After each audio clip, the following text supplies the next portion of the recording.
Dante's Boxing Nation.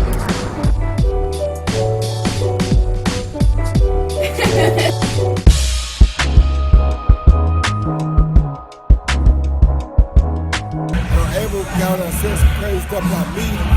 Like heavyweight, but I fought everybody heavyweight. I ain't give a damn what weight nobody was. So I ain't the one. I was just saying that I thought if you couldn't get a fight at middleweight, then go fight Water, you get cold up. If you can't get a fight at middleweight, but you got Danny Jacob, okay, let's go fight middleweight for a belt. You want to clean the division up if you can. Then you go fight the next best fight. But don't go ahead and try to say, oh, you only fought Mike McCallum. I fought Mike McCallum because Mike McCallum needed it at the time. I gave back to Mike McCallum just to help Mike. I didn't fight Mike to take Mike as a real challenger. Duh. So don't play with me, Abel. I ain't the dude that do that. I fight for real. I ain't give a damn who you were.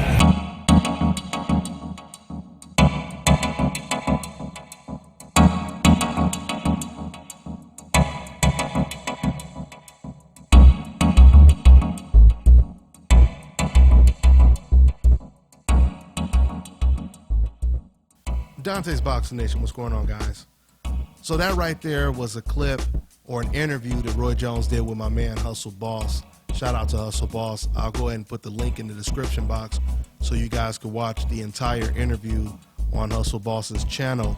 But yeah, that's what Roy Jones had to say in response to Gennady Golovkin's trainer, Abel Sanchez. Now, as you guys know, I've been doing a lot of interviews with Abel Sanchez lately.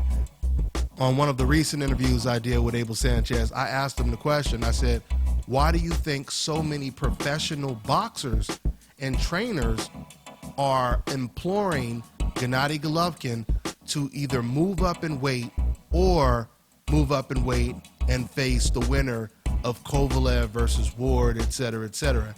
And he basically responded by asking me, how many fighters do you know that have moved up from middleweight to light heavyweight, et cetera, et cetera, et cetera?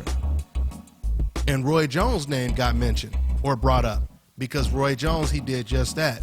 Not only did Roy Jones do it, but Bernard Hopkins did it as well. Now, after the interview I had with Abel Sanchez, we continued our conversation by way of text.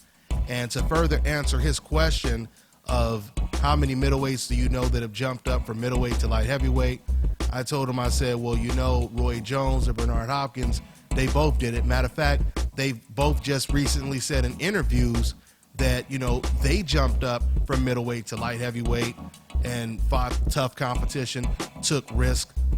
In Abel Sanchez, he basically tried to discredit Roy Jones's resume by saying he fought fighters like Mike McCallum, et cetera, et cetera. So that's why Roy Jones is responding to Abel Sanchez the way that he is, or the way that you just heard him on that clip I just played right there. But you know what I find so interesting is, you know, when you hear professional boxers criticizing other fighters, you know that they are sincere. You know they don't have some type of agenda. You know it's not propaganda. Like, for example, when you hear fans on the internet just saying ridiculous stuff that no one is really corroborating with, no legitimate people, right? No, you don't hear professional boxers or trainers agreeing with, you know, the ignorance you hear on the internet. But when it comes to Gennady Golovkin, if you notice, you are hearing professional boxers and trainers that have no personal hidden agenda. You know, they're not biased at all. They have no reason to be biased. So when you hear names like Julio Cesar Chavez, Paulie Ayala, Roy Jones, Bernard Hopkins, Robert Garcia, the WBO president, Teddy Atlas, Anthony Joshua, Ruslan Provatnikov, Paulie Malignaggi, you hear all of these different professional boxers and WBO presidents, you hear them saying these things. These guys, they come from all different walks of life, right? All nationalities, all different races and colors. And yet they're all asking the same questions. They're all demanding the same thing from Gennady Golovkin. And once again, these questions are coming from the professional boxing community, not just fans on the internet that have a personal agenda, okay?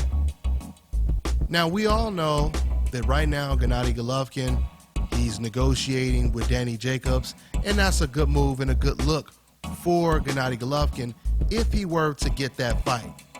But just like Roy Jones said in that interview, and I don't know if I played the part where he said it, but Roy Jones, he also said, you know, we know he wants the Danny Jacobs fight, but if Danny Jacobs is not going to fight you, move up and wait like I did and take the risk.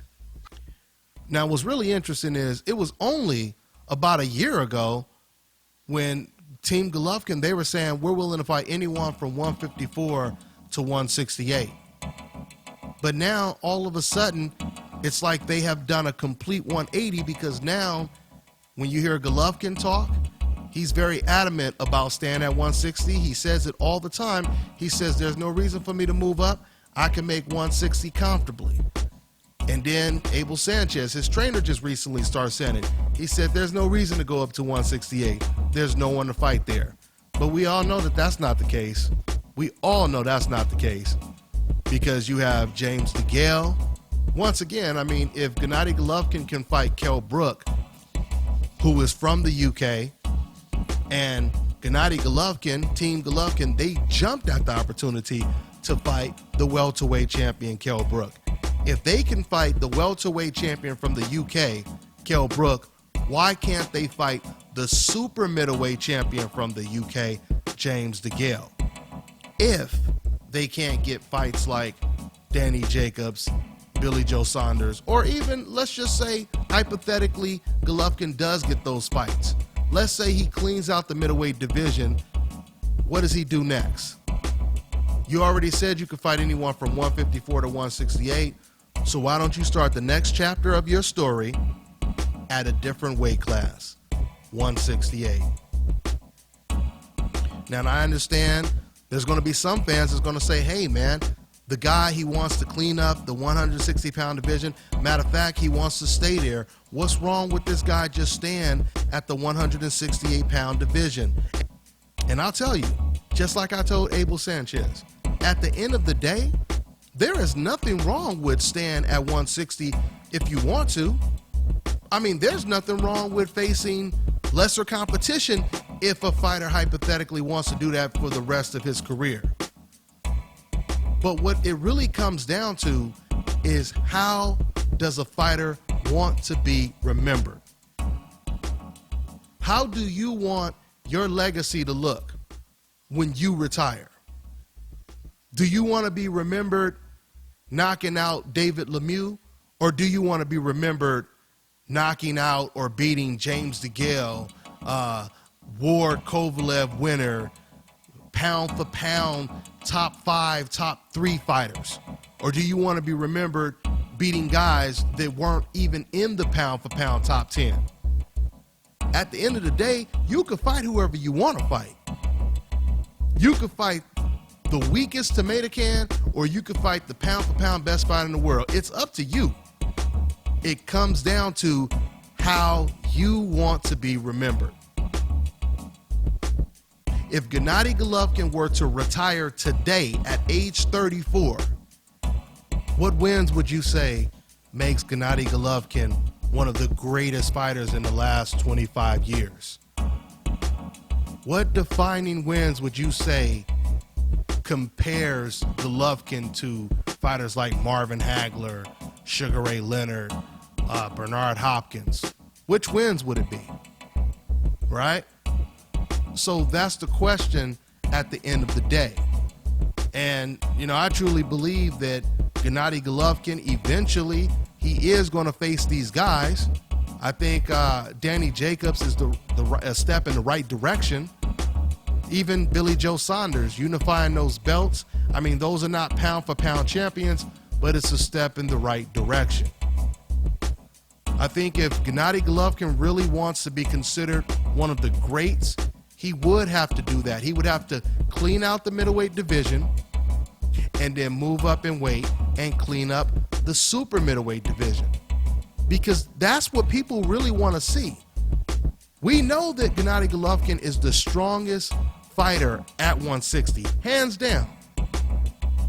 He's the hardest puncher at 160. So it shouldn't be that much to ask for the hardest puncher to move up one weight class. You have fans that say that Floyd Mayweather is feather-fisted, but yet Floyd Mayweather moved up 5 weight classes. Manny Pacquiao moved up 8 weight classes. So surely one of the hardest punchers in all of boxing can move up 1 weight class, right? So, you know, we'll see, man. We'll see if this Danny Jacob fight comes to fruition. And, you know, regardless if it does or it doesn't, the next chapter in Gennady Golovkin's story should be moving up in weight. There are a lot of fighters at 168 that want to fight him, that are eager to fight him. I don't understand that. If Gennady Golovkin is looking for opponents, there's a lot of guys at 168 who want him, right? Roberto Ramirez, James DeGale, Badu Jack, the winner of Kovalev Ward. We know Ward still wants Golovkin. So there are a lot of opponents out there that not only are willing to fight Golovkin, but are willing to give Golovkin an opportunity to propel his career and improve his reputation of being one of the best fighters in the world pound for pound. Let's see what happens. That's all I got for now, guys. I'm on to the next one.